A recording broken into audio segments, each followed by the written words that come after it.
Palavra da Verdade, a exposição bíblica com Hernandes Dias Lopes.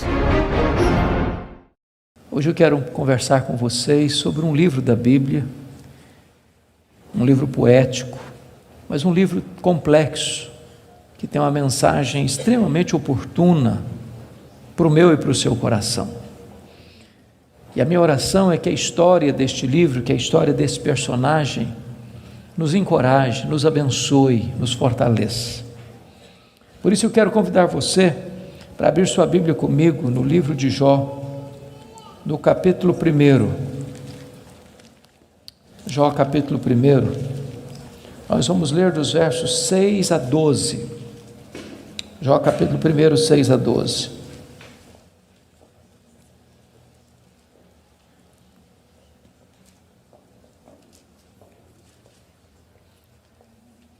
Está escrito: num dia em que os filhos de Deus vieram apresentar-se perante o Senhor, veio também Satanás entre eles. Então perguntou o Senhor a Satanás: de onde vens? Satanás respondeu ao Senhor e disse: de rodear a terra e passear por ela. Perguntou ainda o Senhor a Satanás: observaste o meu servo Jó? Porque ninguém é na terra semelhante a ele, o homem íntegro e reto, temente a Deus e que se desvia do mal. Então respondeu Satanás ao Senhor: porventura Jó debalde ou inutilmente teme a Deus? Acaso não cercaste com sebe a ele, a sua casa e a tudo quanto tem? A obra de suas mãos abençoaste, os seus bens se multiplicaram na terra. Estende, porém, a tua mão e toca-lhe em tudo quanto tem, e verás se não blasfema contra ti na tua face. Disse o Senhor a Satanás: eis que tudo quanto ele tem está em teu poder, somente contra ele não estendas a tua mão. E Satanás saiu da presença do Senhor. Agora capítulo 2, versos de 1 a 6. Num dia em que os filhos de Deus vieram apresentar-se perante o Senhor, veio também Satanás entre eles apresentar-se perante o Senhor. Então o Senhor disse a Satanás: de onde vens? Respondeu Satanás ao Senhor e disse: de rodear a terra e passear por ela. Perguntou o Senhor a Satanás: observaste o meu servo Jó? Porque ninguém é na terra semelhante a ele, homem íntegro e reto, temente a Deus e que se desvia do mal. Ele conserva a sua integridade, embora me incitasses contra ele para o consumir sem causa. Então Satanás respondeu ao Senhor: pele por pele, tudo que o homem tem dará pela sua vida. Estende, porém, a tua mão e toca-lhe nos ossos e na carne, e verás se não blasfema contra ti na tua face. Disse o Senhor a Satanás: eis que ele está em teu poder, mas poupa-lhe a vida. Irmãos, esse texto registra este episódio da reunião de Deus com seus filhos. E eu quero crer que aqui são os anjos. Eu quero crer que esta reunião aconteceu nas regiões celestes. E a Bíblia não nos dá muitos detalhes, mas nos informa que Satanás apareceu por lá. E é curioso que quem provoca a conversa é Deus, perguntando para Satanás: de onde vens? Satanás responde: de rodear a terra e passear por ela. Satanás é uma espécie de turista inveterado. Ele está por aí, está de olho, está antenado, está procurando uma brecha, está procurando alguém para devorar. E Deus cutuca de novo perguntando assim: observaste o meu servo Jó? E Deus dá o currículo de Jó. Não tem ninguém na terra semelhante a ele. Em outras palavras, é o homem mais piedoso dessa geração. Homem íntegro. Íntegro é aquilo que você é com a porta do quarto trancada sem ninguém observando. Homem reto. Reto é aquilo que você é em público e todo mundo está vendo. Homem temente a Deus, princípio da sabedoria. Homem que se desvia do mal, deliberadamente santo. Satanás poderia ter respondido assim: bom, esse eu não conheço ainda não, ando meio ocupado, tenho outras prioridades, quem sabe um dia eu dou uma olhada nele. Mas não foi a resposta de Satanás. Satanás respondeu assim: mas também puderas, desse jeito aí, qualquer qualquer um te adora. Tu tens abençoado a vida deste homem, tu tens cercado a casa deste homem com uma grande muralha de proteção, os bens deste homem multiplicam na terra, tudo que esse cara bota a mão vira dinheiro. Desse jeito aí qualquer um te adora. E Satanás insinua duas coisas aqui. Primeiro, ele insinua que Deus precisa subornar as pessoas com bênçãos para receber delas adoração. Satanás insinua que ninguém adora a Deus por quem Deus é, apenas por aquilo que Deus dá. Satanás insinua que as pessoas só se aproximam de Deus por causa das bênçãos de Deus e não por causa do caráter de Deus. Satanás insinua mais. Ele insinua que Jó não é honesto quando adora a Deus. Ele insinua que Jó descobriu que religião é uma grande sacada, que esse negócio de religião dá lucro, que o vetor que move Jó em direção a Deus é o lucro. Mas se Deus tirar de Jó o que o próprio Deus deu para Jó, esse Jó blasfema, em vez de adorar. A grande pergunta é: o que um homem tem? Um homem tem família, um homem tem bens. Satanás diz para Deus: toca no que ele tem, e verás se não blasfema contra ti na tua face.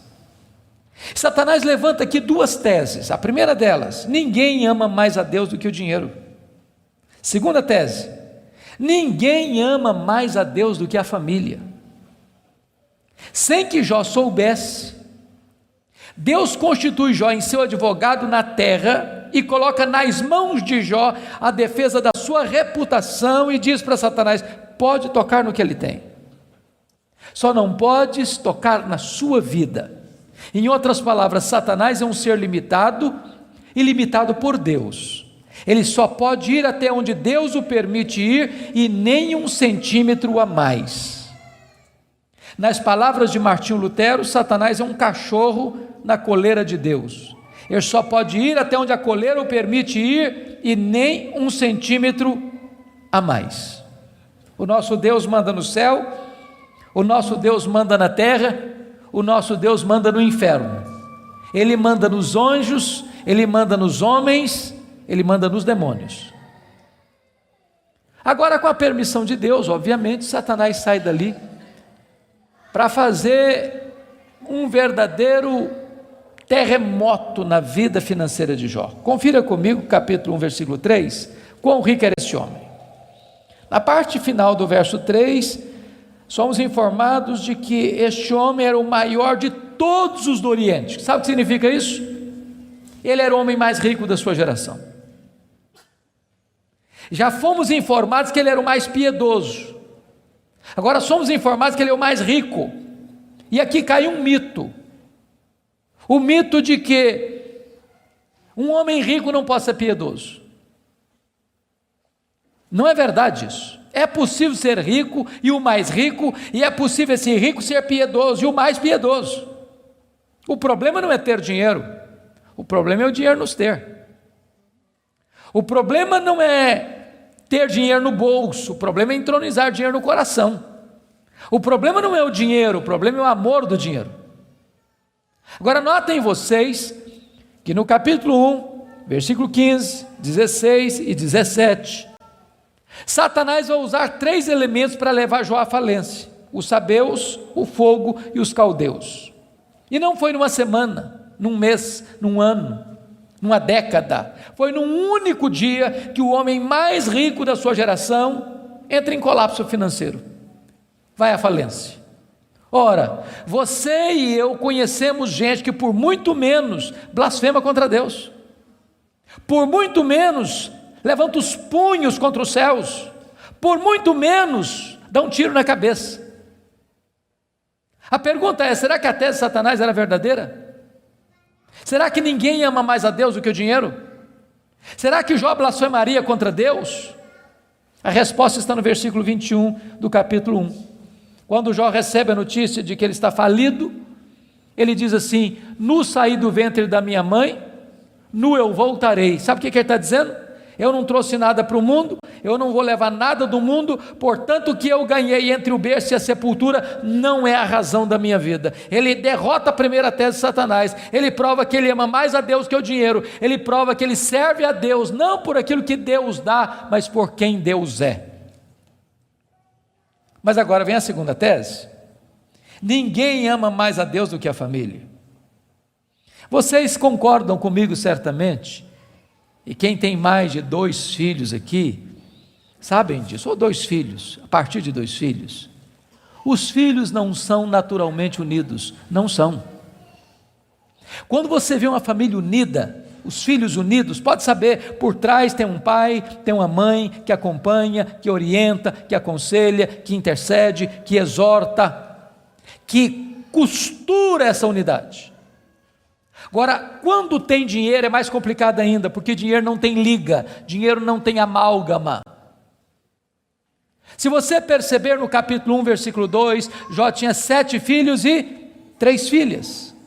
E você nota que os filhos de Jó eram unidos, caminhavam juntos, celebravam juntos, festejavam juntos. Mas por que esses filhos são unidos? Capítulo 1, versículo 5 responde: porque Jó era um pai que orava pelos filhos, já era um pai que chamava os filhos para exortá-los, já era um pai que levantava sacrifícios em favor dos seus filhos. Ele estava preocupado com a salvação deles, com a santificação deles, com a piedade deles, e a preocupação de Jó não era apenas com a reputação dos filhos, que eles pecassem contra Deus no seu coração. Jó estava mais preocupado com a glória de Deus do que com a reputação dos filhos.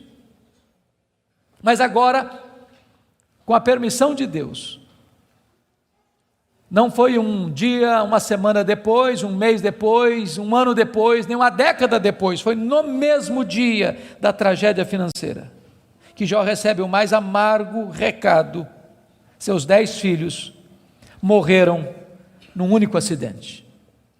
Agora pense comigo, o que é um homem, o que é um pai, o que é uma mãe, levar para o cemitério todos os seus filhos num único dia? Como é que ele volta de lá? Como é que ele recomeça a vida? Como é que ele se ergue do luto? Como é que ele escreve dali para frente o seu futuro? Será que Jó blasfemaria contra Deus? Será que de fato ninguém ama mais a Deus do que a família? Será que a tese de Satanás era verdadeira? A resposta está no capítulo 1, versículo 20. Quando Jó recebe a notícia dessa tragédia, diz a Bíblia que ele rasga o seu manto, que ele raspa a cabeça, que ele se prostra, que ele adora, e ele diz: o Senhor Deus deu, o Senhor Deus tomou, bendito seja o nome do Senhor. Ele derrota aqui a segunda tese de Satanás. Ele prova que ele ama mais a Deus do que a família. Ele prova que ele serve a Deus não pela bênção de Deus, mas pelo caráter de Deus, não por aquilo que Deus dá, mas por quem Deus é. Mas aí vem o capítulo 2. E no capítulo 2, mais uma vez os filhos de Deus se reúnem. E eu quero crer que os anjos, eu quero crer que nas regiões celestes. E mais uma vez Satanás aparece por lá. E é curioso que Deus é quem provoca a conversa de novo, perguntando para ele: de onde vens? Satanás responde: de rodear a terra e passear por ela. Sabe o que ele está dizendo? Não mudei minha agenda, estou fazendo o que eu sempre fiz, eu estou por aí, eu estou de olho, estou antenado, estou vivo e ativo no planeta Terra, estou procurando uma brecha, estou procurando alguém para devorar. E Deus cutuca outra vez, perguntando assim: observaste o meu servo Jó? E Deus dá o currículo de Jó sem alterar uma vírgula: não tem ninguém na terra semelhante a ele, homem íntegro, reto, temente a Deus, que se desvia do mal. Me incitasses contra ele sem causa para o destruir, mas ele permanece íntegro. Sabe o que Deus está dizendo? Satanás, suas teses são mentirosas, suas teses são falsas. Jó provou que me ama mais do que o dinheiro, mais do que a família. Jó provou que me ama não por aquilo que eu dou para ele, mas por quem eu sou. Aí Satanás levanta a terceira tese: pele por pele, e tudo que o homem tem dará pela sua vida. Toca-lhe nos ossos, toca-lhe na carne, e verás se não blasfema contra ti na tua face. A terceira tese de Satanás é essa: ninguém ama mais a Deus do que a si mesmo? Sem que Jó soubesse, Deus constitui Jó em seu advogado na terra e coloca nas mãos de Jó a defesa da sua reputação e diz para Satanás: pode tocar nos ossos dele, pode tocar na carne dele, só não podes tirar a vida dele. Satanás é um ser limitado e limitado por Deus. Ele só pode ir até onde Deus o permite ir e nem um centímetro a mais. Mas com a permissão de Deus, Satanás sai dali para colocar uma doença maligna em Jó, ferida do alto da cabeça à planta dos pés. E eu imagino essa cena. Jó está falido, Jó está enlutado, e agora o seu corpo começa a ficar chagado. Feridas vão arrebentando por todo o seu corpo. Seu corpo fica cheio de pus, sua pele vai ficando necrosada, ele vai ficando mal cheiroso, ele é uma chaga viva, ele é um aborto vivo. E diz a Bíblia que outras bolhas vão se formando, e ele precisa pegar um caco, talvez de telha, para raspar sua pele necrosada. Bolhas vão se formando, e ele tem que morder nessas bolhas para tentar aliviar a sua dor. Ele não consegue comer, ele não consegue dormir, a dor não dá pausa, não dá trégua, e ele vai ficando magro, magérrimo, macérrimo, encarquilhado, de couro furado pelas costelas em ponta, no auge da sua dor, do seu desespero. A sua mulher olha para ele, um espectro humano, uma chaga viva, se revolta contra Deus e diz: ainda conservas a tua integridade, Jó? Amaldiçoa o teu Deus e morre. Deus não é digno de ser adorado no sofrimento, acaba com isso, tenha hombridade e coragem de dar cabo da sua vida. E Jó responde para ela no capítulo 2, verso 10: tu falas como uma louca, nós temos recebido o bem de Deus, não receberíamos também o mal? Em tudo isso, diz o texto, Jó não pecou contra Deus com os seus lábios. Ele derrota aqui a terceira tese de Satanás. Ele provou que amava mais a Deus do que a si mesmo. Ele provou que ele servia a Deus não por aquilo que Deus dá, mas por quem Deus é. Mas confira comigo capítulo 2, versículo 11. Aí vieram os amigos. Ele faz Bildade e Zofar. Combinaram ir juntamente condoer-se de Jó, para consolá-lo. Diz o verso 12 que eles levantaram de longe os olhos, não reconheceram Jó. Eles ergueram a voz e choraram, cada um rasgou o seu manto, lançou pó sobre a cabeça. Sentaram-se com Jó na terra 7 dias e 7 noites. Nenhum lhe dizia palavra alguma, pois viam que a dor de Jó era muito grande. E eu quero fazer uma pergunta para você. Esses homens eram amigos de Jó? Esses homens eram amigos de Jó? É claro que eram. É claro que eram. Qual foi o problema desses homens? O problema desses homens é que num dado momento eles começaram, entre aspas, a fazer teologia. Eles começaram a lucubrar. Eles começaram a desenvolver uma espécie de lógica simples. E a lógica deles era essa: toda causa tem um efeito e todo efeito tem uma causa. Eles pensaram, para Jó estar sofrendo, ele deve ter feito coisa errada. Mas para ele estar sofrendo muito, ele deve ter feito muita coisa errada. Mas eles não só pensaram, eles falaram. Mas eles não só falaram, eles falaram para Jó. E eles assacaram contra Jó os mais pesados libelos acusatórios. Chamaram Jó de adúltero, chamaram Jó de ladrão, chamaram Jó de louco. Falaram para Jó que Deus havia matado os filhos dele por causa da loucura dele.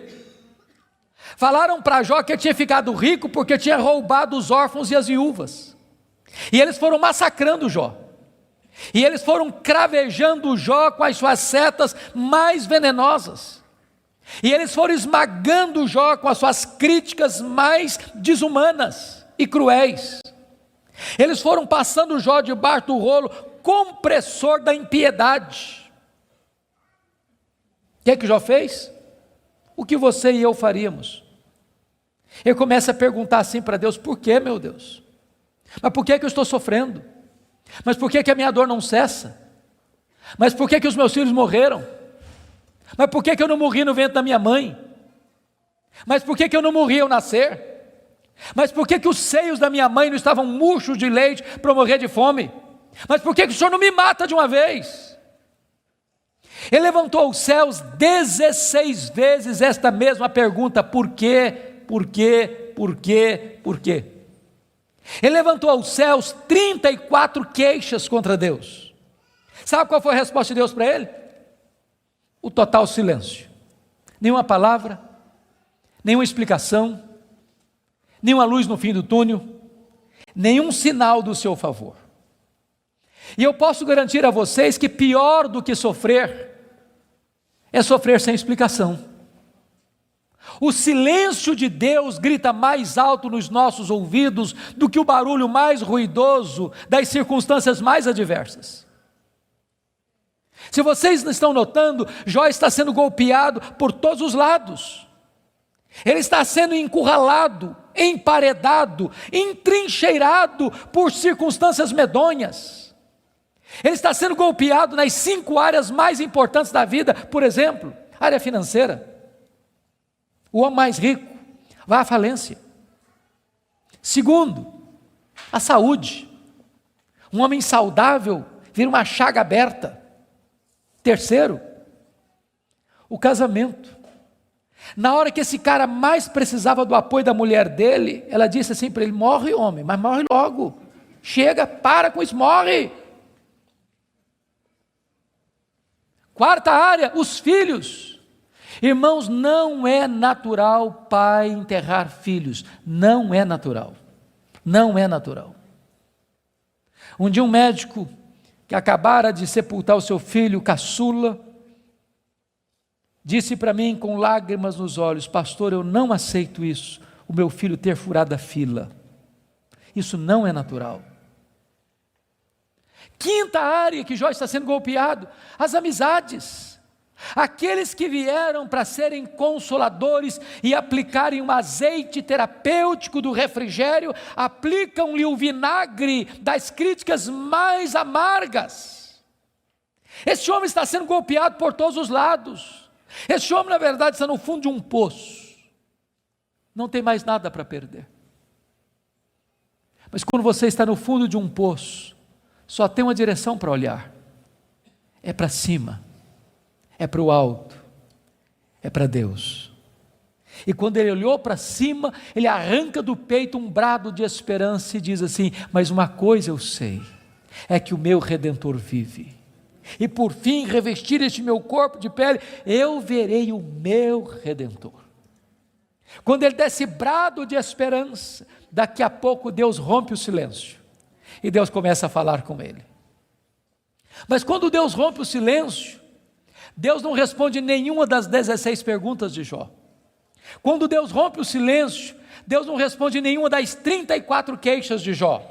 Quando Deus rompe o silêncio, Deus faz 70 perguntas para Jó. Todas perguntas retóricas, todas perguntas que não têm uma resposta.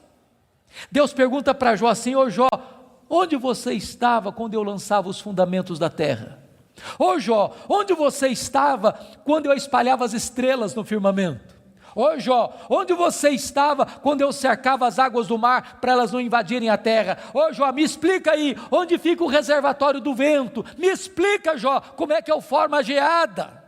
E Deus foi abrindo as comportas dos céus e despejando em catadupas, torrentes caudalosas do seu conhecimento, da sua majestade, da sua soberania sobre Jó. E Jó, ao ser esmagado por esta gloriosa revelação de Deus, ele foi se encolhendo, ele foi se encolhendo, ele foi se encolhendo, ele foi se encolhendo, para descobrir as 5 verdades mais sublimes da sua vida, que mudaram a sua história Verdades essas que espero em Deus impactem nesta noite o seu e o meu coração.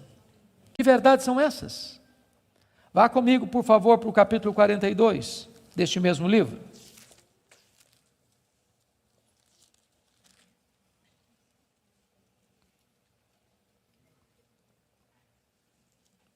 A primeira verdade que mudou a história de Jó, irmãos, está aqui no capítulo 42, versículo 1 e versículo 2.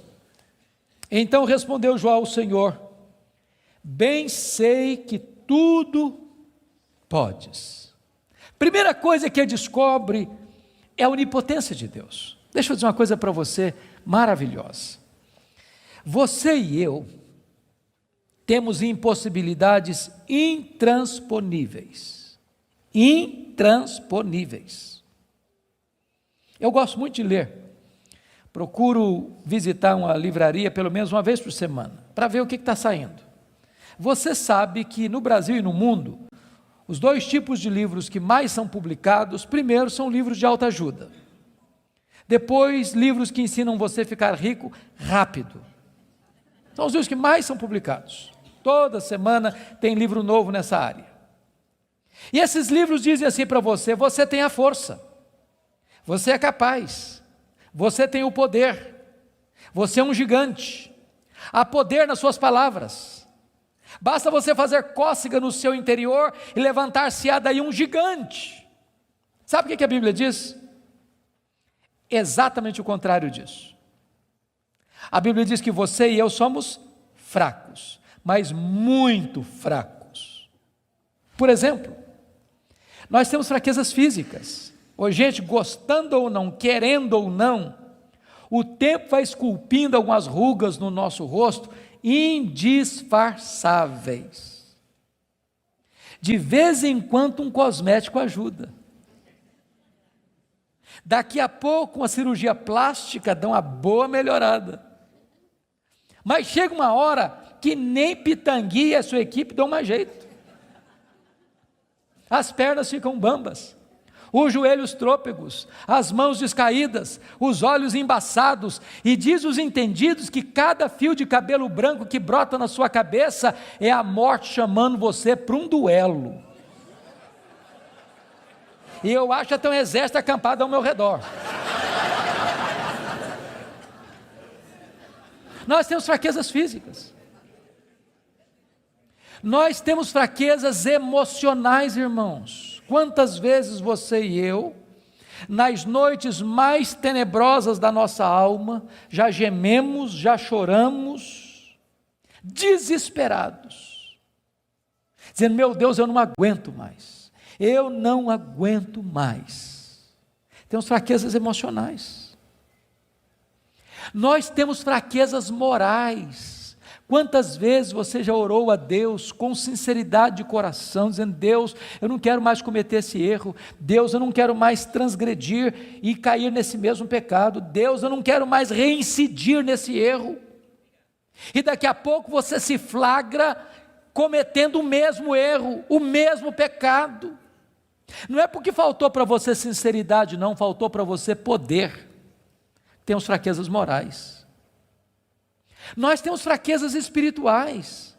Nós somos um ser ambíguo, nós somos um ser contraditório, nós somos um ser paradoxal. Há uma esquizofrenia enfiada dentro de nós. O bem que nós queremos fazer, nós não o fazemos. O mal que não queremos, esse praticamos. Somos fracos. Mas é tão bom você saber que o seu Deus tudo pode. Não há impossíveis para Ele, não há doença incurável para Ele, não há vida irrecuperável para Ele, não há casamento sem solução para Ele, não há causa perdida para Ele. Ele pode tudo quanto Ele quer, Ele é o todo-poderoso Deus. A grande pergunta, portanto, é esta: quem é o seu Deus? Quão grande é o seu Deus? Quão majestoso é o seu Deus?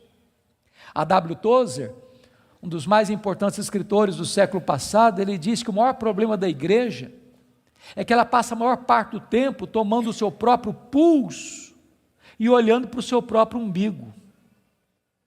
quando na verdade o nosso principal propósito deveria ser de conhecer a Deus, porque Daniel 11:32 diz que aquele que conhece a Deus é um povo forte e ativo. Quem é o seu Deus?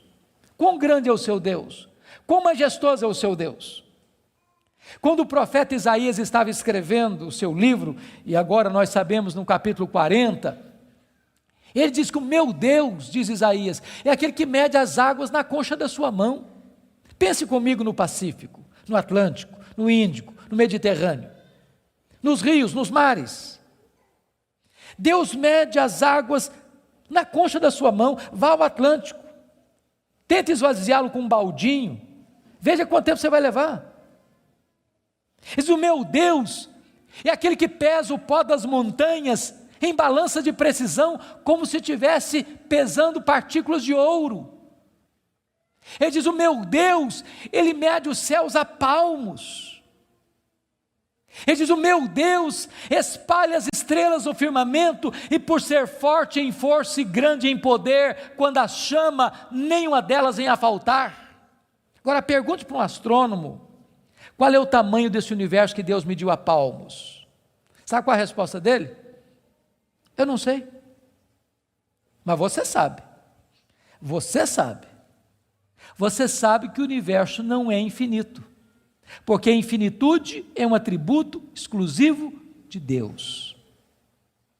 Mas os astrônomos afirmam que o nosso universo tem mais de 93 bilhões de anos-luz de diâmetro. O que significa isso?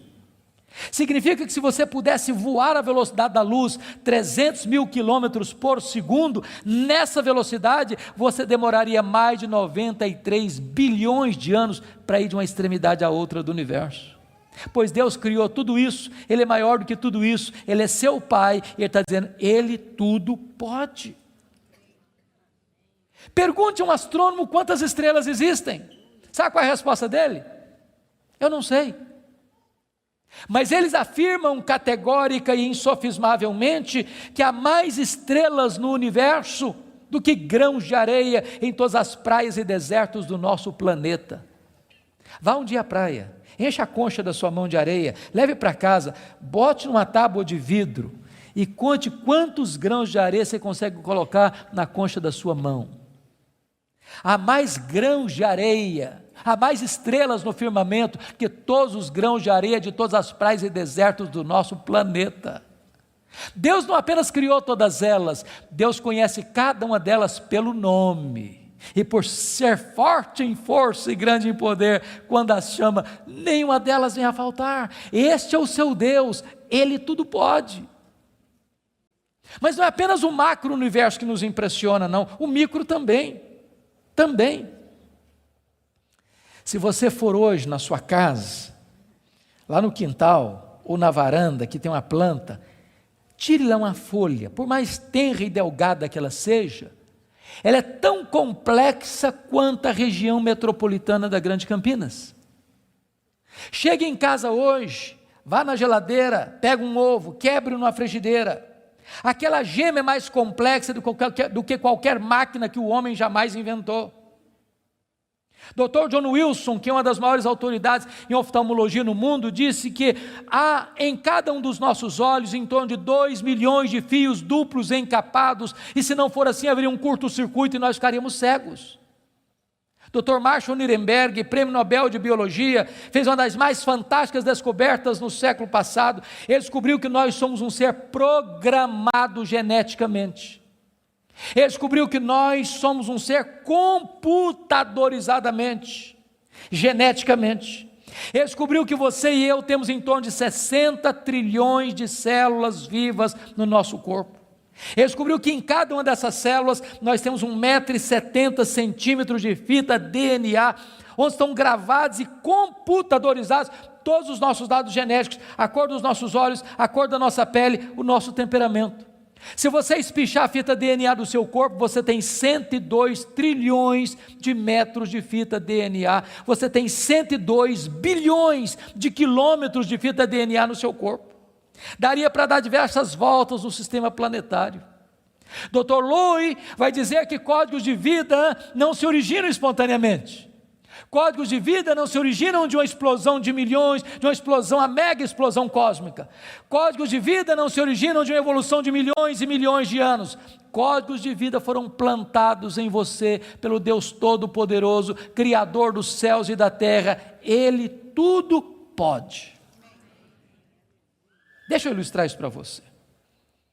Um pai caminhava pela rua com seu filho de 4 anos. Eu acho que todos vocês concordam comigo que as crianças parece que fizeram um curso de pós-doutorado em perguntas difíceis. Eu não conheço ninguém que faz pergunta mais complicada do que criança. E o menino voltou para o pai e perguntou assim: papai, qual é o tamanho de Deus? E o pai engasgou, porque não tinha uma resposta pronta para um menino de 4 anos. Permaneceu em silêncio, continuou caminhando. Daqui a pouquinho o pai escuta o ronco das turbinas de um avião supersônico lá nas alturas excelsas e diz: filho, olha para cima. O menino olhou: está vendo aquele avião, filho? Estou vendo, papai, estou vendo. Qual é o tamanho daquele avião, filho?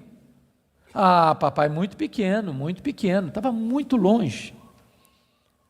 O pai pegou o menino pelo braço, levou no aeroporto. Lá tinha um jumbão de mais de 400 passageiros estacionado. O pai chegou bem próximo e disse: filho, está vendo esse avião? Estou, papai, estou vendo. Qual é o tamanho desse avião, meu filho? Ih, papai, mas grande, muito grande. O pai disse: filho, Deus é do mesmo jeito. Quando você está longe de Deus, meu filho, Deus parece pequeno para você. Aí seus problemas ficam enormes. Mas quando você está perto de Deus, meu filho, Deus é grande para você. Aí os seus problemas ficam pequenos. Agora eu sei que tudo podes. A segunda verdade que mudou a vida de Jó está aí no versículo 2. E nenhum dos teus planos pode ser frustrado. Irmãos, não tem acaso, não tem sorte, não tem azar, não tem determinismo, não tem feitiço, não tem esse negócio de olho gordo. Você não precisa ter medo de sexta-feira 13. Você sabe que a mão de Deus dirige o seu destino. Nem um fio de cabelo da sua cabeça pode ser tocado sem que Deus saiba, sem que Deus permita, sem que Deus tenha um propósito. Quando você entende que Deus governa o universo, que Deus governa até uma folha que cai no outono, que nenhum pássaro, nenhum pardal pode cair ao chão sem que Deus saiba e permita, você vai entender que você não é uma lasca de lenha jogada no mar da vida, empurrado de um lado para o outro ao sabor das circunstâncias. A sua vida está nas mãos daquele que está assentado na sala de comando do universo. Ele está no controle. Não há acaso, não há azar, ele dirige o seu destino. Você pode dizer como Paulo: sabemos que todas as coisas cooperam para o bem daqueles que amam a Deus, daqueles que são chamados segundo o seu propósito. A terceira verdade que mudou a vida de Jó está aí no versículo 3, confira comigo. Ele diz assim: na verdade eu falei do que eu não entendia, coisas maravilhosas demais para mim. Ele reconhece a limitação do seu conhecimento, mas para você entender isso aqui, eu lhe daria um conselho, se é que posso. Tira um sábado, tira um feriado, dá uma lida em Jó numa sentada só, você vai descobrir coisa maravilhosa. Você vai descobrir que Jó, ao longo do livro, fez 3 coisas. Ele perguntou, ele se queixou e ele se defendeu. 3 coisas que ele fez. E você sabe disso, quando a gente está machucado, quando a gente está ferido, quando a gente está se sentindo injustiçado, sabe o que a gente faz? A gente fala, se defende, e às vezes quando a gente está sofrido demais, machucado demais, doído demais, a gente fala muita coisa sem entender. Quando Deus despeja a glória dele em cima de Jó, Jó bota a mão na boca e diz: meu Deus, quanta coisa que eu falei sem entender. Sabe o que eu aprendo com isso? Quando você encontrar alguém que parece sabichão demais, que sabe demais, que fica arrotando em cima de você conhecimento demais, você está perto de uma pessoa que sabe quase nada. que quem sabe, sabe que não sabe. Quanto mais você sabe que você não sabe, porque o que você não sabe é muito mais do que o que você sabe. Portanto, quem sabe, não estufa o peito, não fique empavonado. Não dá para ficar na presença do Todo-Poderoso Deus com soberba, com altivez, com arrogância. Jó começa a entender que Deus é Deus e Ele é homem. A quarta verdade que mudou a vida de Jó está no versículo 5, confira comigo. Ele reconhece o seu limitado conhecimento de Deus e diz assim: eu te conheci só de ouvir, mas agora os meus olhos te veem. Eu não sei se vocês entram em crise com esse versículo, eu entro. Sabe por que eu entro em crise com esse versículo? Porque eu não consigo conciliar 42:5 com 1:8. Lá no capítulo 1, versículo 8, Deus disse acerca dele: não tem ninguém na terra parecido com ele. Homem íntegro, reto, temente a Deus, que se desvia do mal. Aqui não é bajulação de um amigo rasgador de seda. Quem está falando isso acerca de Jó é Deus. É Deus quem está dizendo que esse cara é o homem mais piedoso da sua geração. E Deus não tem uma opinião a nosso respeito, Deus tem um diagnóstico. Agora, como é que esse homem que Deus diz que é o cara mais piedoso da sua geração, vem me fazer uma confissão dessa? Ah, Deus, eu te conheci só de ouvir, mas agora os meus olhos te veem. Parece contraditório. Mas para explicar isso, deixe-me fazer uma outra pergunta. Você conhece a Deus? Você conhece a Deus? Quanto você conhece? Quanto? Quanto você conhece a Deus? Deixa eu ilustrar. Havia um cidadão que nunca tinha visto o mar. Um dia ele fez uma viagem para o litoral e quando ele viu o mar, ele exclamou de toda a sua alma: agora eu conheço o mar. Aproxima-se dele um marujo, com a pele tostada de sol e sal, por viver nas procelas do mar, e disse assim: eu também conheço o mar. Qual a diferença entre eles? Você conhece a Deus? Quanto você conhece a Deus? Por exemplo, João 17,3 diz assim: e a vida eterna é esta, conhecer a Deus e a Jesus Cristo a quem enviaste. Sabe o que é a essência da vida eterna? É conhecer a Deus. Sabe o que você vai fazer no céu depois que você tiver 1000 anos lá na glória? Você vai estar conhecendo a Deus. Sabe o que você vai estar fazendo no céu depois que você tiver 1 milhão de anos lá na glória? Você vai estar conhecendo a Deus. Sabe o que você vai estar fazendo no céu depois que você tiver 1 bilhão de anos lá na glória? Você vai estar conhecendo a Deus. Nem toda a eternidade será suficiente para você esgotar o conhecimento de Deus, porque Deus é inesgotável em seu ser. Às vezes a gente pensa que o céu vai ser monótono. Há poucos dias um adolescente se aproximou de mim e disse assim: pastor, eu não quero ir para o céu não. Eu falei: você está ficando maluca, menina? Não, não quero ir não. Eu falei: mas então me explica esse negócio aí, ué. Ela me diz: ah, pastor, a ideia de céu que eu tenho é que eu vou estar sentado numa nuvem branca, com a harpa na mão, cantando. Ah, não aguento essa vida inteira não. Ah, não, eu quero coisa diferente para a minha vida. Deixa eu dizer para você, o céu é dinâmico. Nós vamos conhecer a Deus, nós vamos amar a Deus, nós vamos fruir a Deus, nós vamos glorificar a Deus. E se você não gosta de trabalhar, você está encrencado, porque nós vamos servir a Deus. Agora pense comigo nessa tese. Parece-me que foi Albert Einstein quem disse isso. Neste corpo nosso que fica cansado, velho, enrugado e caquético, a gente faz coisas tão lindas. E dizer que nós não usamos nem 10% do nosso potencial. Agora pense comigo um corpo 100% turbinado pela glória de Deus. Imortal, incorruptível, poderoso, glorioso, espiritual, celestial, semelhante ao corpo da glória do Senhor Jesus. O que não vamos poder fazer? Já pensou nisso? Por exemplo, quando Jesus ressuscitou com o corpo de glória, ele entrava numa casa com a porta fechada sem precisar abrir a porta. Quando Jesus ressuscitou com o seu corpo de glória, ele saía de Jerusalém, aparecia lá na Galileia, mais de 100 quilômetros, sem precisar percorrer o trecho.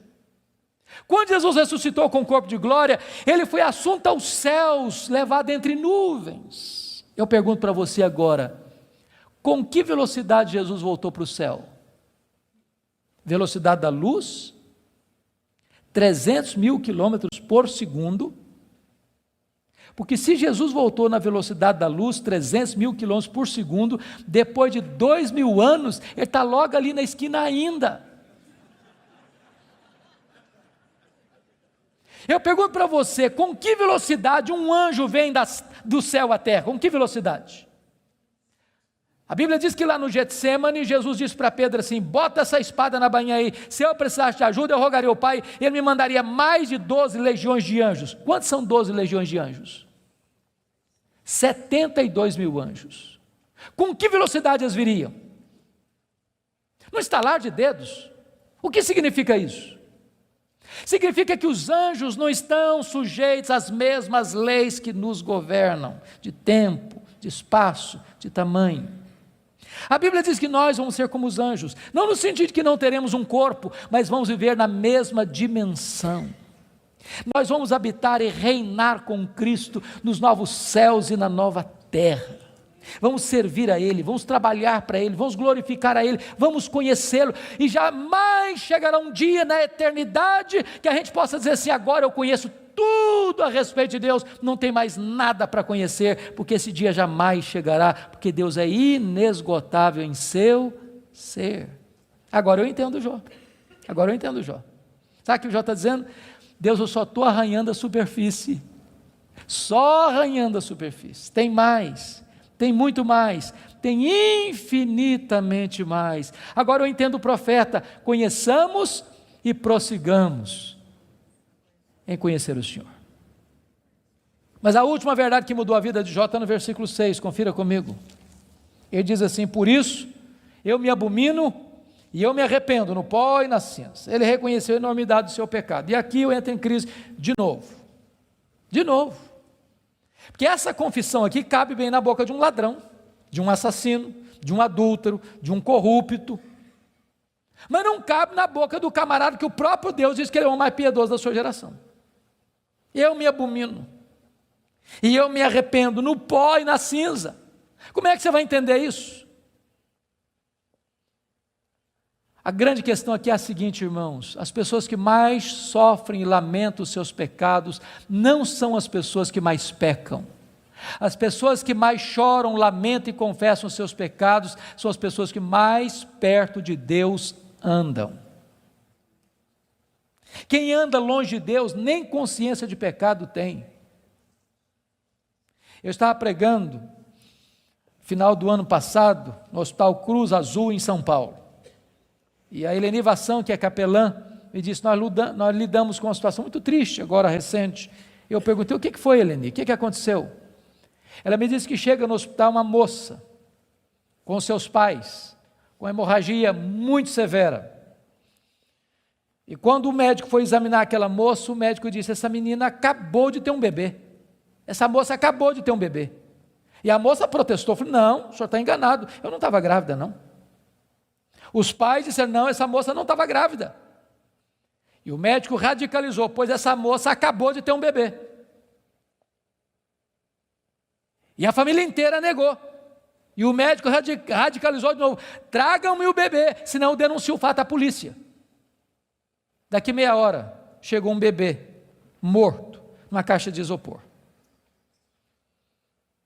Helene disse, pastor, nenhum sintoma de culpa, nem nos pais, nem na moça, nenhum sofrimento.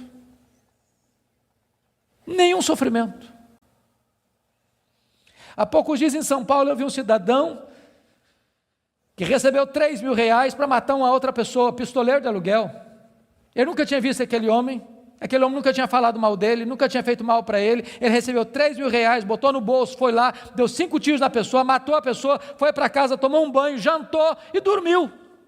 Nenhuma culpa. Mas quem anda na presença de Deus, aquele que é santo, santo, santo, não pode se aproximar dele sem dizer, ai de mim, Senhor, eu estou perdido.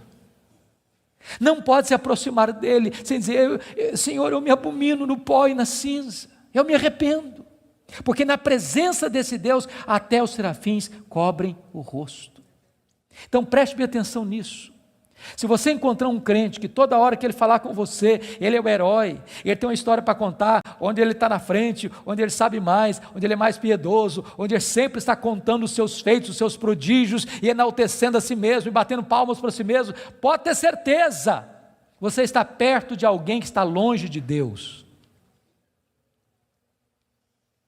Porque é impossível estar na presença de Deus sem dizer: ai de mim, Senhor, ai de mim, Senhor, ai de mim, Senhor.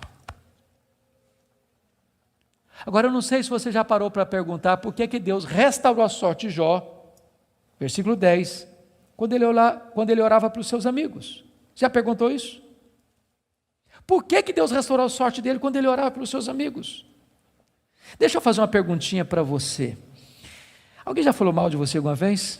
Ou você é um cara tão espiritual que nunca ninguém falou mal de você? O que você sente quando alguém fala mal de você? Você fica feliz? Você dá pulos de alegria? O que vocês acham que Jó sentiu quando os amigos dele falaram assim: você é um ladrão, cara? Ô Jó, você é adúltero. Sabe por que você está rico assim, que você ficou rico, cara? Você roubou as viúvas, roubou os órfãos. Ô Jó, sabe por que você enterrou aqueles meninos? Você é louco, Deus pesou a mão sobre você, porque você é louco, por isso que os meninos morreram, além de enterrar os filhos, ainda recebe a culpa. O que vocês acham que Jó sentiu, irmãos? Sabe o que ele fez? Ele se defendeu, mas quem se defende, sabe o que tem às vezes no coração? Dor, mágoa, ressentimento. Sabe o que Deus está falando para esse homem ser restaurado? Deus está dizendo: meu filho, saia desta arena da autodefesa e entre na brecha da intercessão. Porque enquanto você se defende e tem mágoa, mas você não consegue orar por alguém e ter mágoa desse alguém ao mesmo tempo. Quando você ora por alguém, a oração restaura você e restaura as pessoas pelas quais você ora. Enquanto Jó orava, Deus restaurou a sua sorte. Satanás tentou destruir as 5 áreas da vida de Jó, pois essas mesmas 5 áreas Deus restaurou uma a uma. Primeira área que Deus restaurou, confira comigo, versículo 16, foi a saúde dele. Ele passou a ter mais 140 anos. Viu os filhos dos filhos até a 3ª e 4ª geração. Eu acho que não ficou nem cicatriz, nem sequela. Eu quero dizer para você que Deus está aqui nesta noite, Ele é o mesmo Deus, e Ele pode curar. Ele é o Deus que cura. A segunda área que Deus restaurou, amados irmãos, foi a área financeira. Confira o versículo 12. E é curioso que se você compara 1:3 com 42:12, ele recebeu tudo em dobro. Se já era o mais rico antes, agora ele é duplamente o mais rico. Eu quero dizer para você que Deus está aqui, Ele é o Deus da restituição. A terceira área que Deus restaurou foram os amigos. Confira comigo o versículo 8. E eu acho isso magnífico. Sabe por quê? Porque aqueles homens que cravejaram Jó com as suas críticas, Deus diz para eles assim: pois é, vocês lembram aquele cara que vocês criticaram? Vocês vão ter que ir nele, vocês vão ter que ir lá nele, para ele orar por vocês. Vocês lembram? Vocês falaram dele? Pois é, aquele cara é mais justo que vocês. Sabe o que Deus está fazendo aqui? Honrando Jó. Honrando Jó. Eu vou dizer uma frase aqui hoje, se vocês guardarem essa frase, eu me dou por satisfeito essa noite. É muito simples, mas é a síntese do que eu estou falando. Cuida da tua piedade, e Deus cuidará da tua reputação. Você não tem que se defender, você tem que orar, porque quando você ora, Deus defende você. Quando você leva Deus a sério, as pessoas que criticaram você vão ter que voltar a você e mudar de opinião a seu respeito. Deus restaurou Jó, Deus restaurou os amigos de Jó. A quarta área que Deus restaurou foi o casamento. Agora pense só um pouquinho comigo, só um pouquinho. Quando Jó estava numa magrela, a mulher dele disse assim: morre homem, morre logo cara, morre. Agora o Jó está curado. cheio da grana, no topo da pirâmide. Se fosse hoje, o que vocês acham que Jó faria?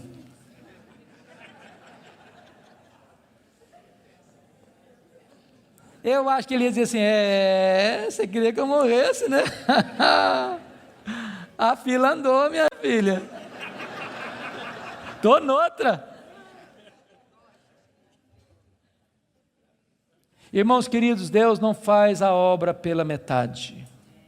Deus curou o coração da mulher dele, Deus curou o coração dele, Deus restaurou o casamento deles. Há poucos dias, chegou uma mulher para mim e disse assim, pastor, eu estou me divorciando. Eu tomei um susto, falei, mas divorciando? Falei, estou me divorciando. E eu perguntei, mas por quê? Ela olhou fundo nos meus olhos e disse, pastor, secou. Está claro? Vou precisar botar a legenda. E eu falei, secou, filha? Secou. Falei, então tem esperança. Mas como tem esperança? Minha filha, você não leu na Bíblia lá que a vara seca de Arão floresceu? Pois Deus faz o que está seco florescer. Ela falou, pastor, o senhor está meio bruto, o senhor não me entende não, o senhor não compreende a minha linguagem, não, eu estou falando do senhor que morreu. Está claro agora? Morreu.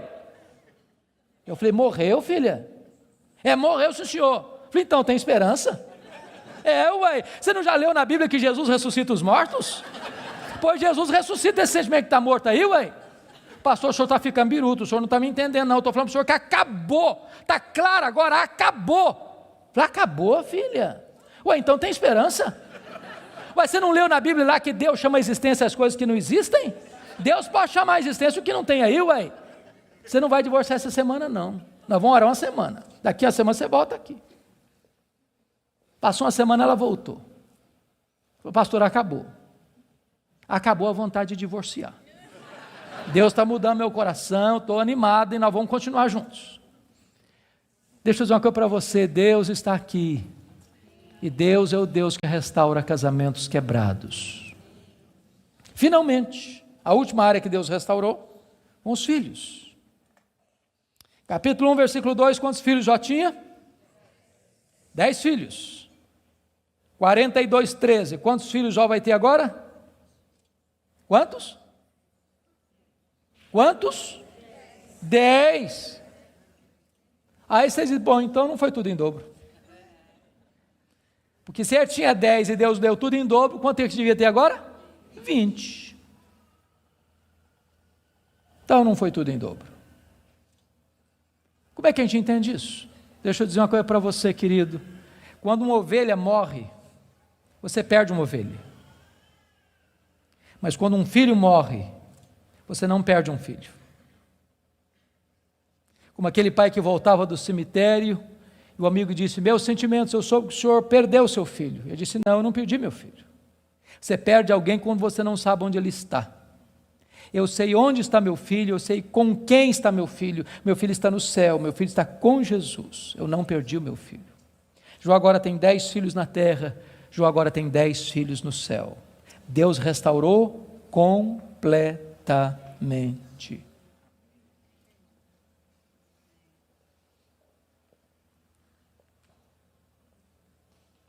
Sabe qual era a intenção de Satanás? Colocar Jó longe de Deus. Sabe o que Satanás conseguiu? Colocar Jó mais perto de Deus. Sabem por quê? Porque os planos de Deus não podem ser frustrados. Que grande Deus nós temos. Que maravilhoso Deus nós temos. Que majestoso Deus nós temos. Você e eu fomos criados para a glória de Deus. Você e eu vivemos para a glória de Deus. A vida não faz sentido longe de Deus. Ele é a razão da nossa vida. Ele é o nosso Criador, Ele é o nosso provedor, Ele é o nosso sustentador, Ele é o nosso consolador, Ele é o nosso restaurador, Ele é o nosso redentor, Ele é a nossa herança, Ele é a nossa paz, Ele é a nossa justiça, Ele é a nossa alegria, Ele é o nosso tesouro, Ele é tudo para nós. A vida sem Ele não tem graça, não tem sentido. Você tem um vazio dentro de você com o formato de Deus, e só Deus pode preencher esse vazio. Adore este Deus, curve-se diante dEle, renda-se a Ele. Ele está no controle do universo, mas Ele está no controle da sua vida. Nada, nem ninguém pode frustrar o plano dEle na sua história, na sua vida. Eu quero orar por você nesta noite. Se você deseja que Deus se manifeste a você, e você quer colocar sua vida nas mãos dEle, onde você está, fique em pé. Eu quero orar em seu favor.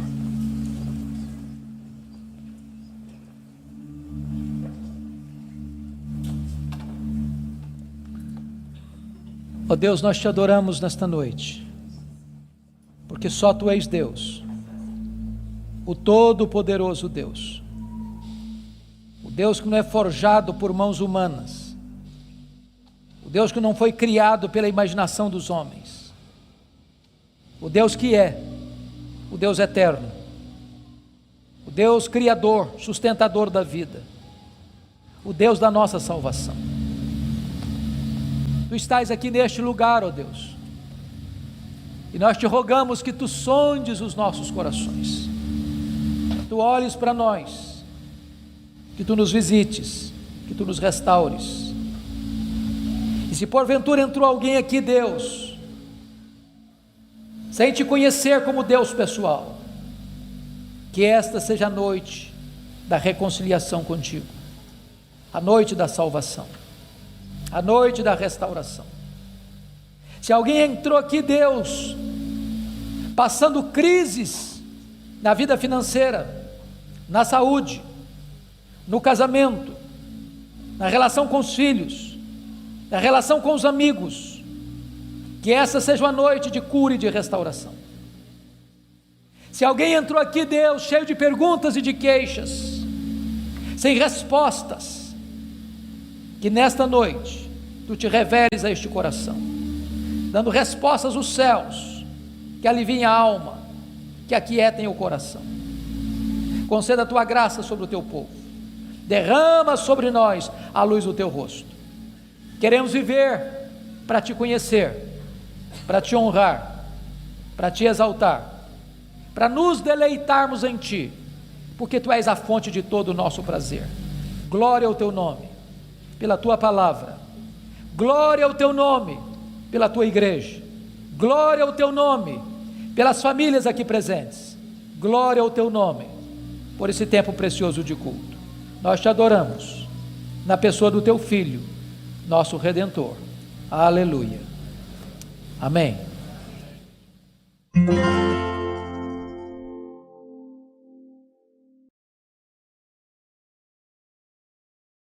Sabe qual foi a resposta de Deus para ele?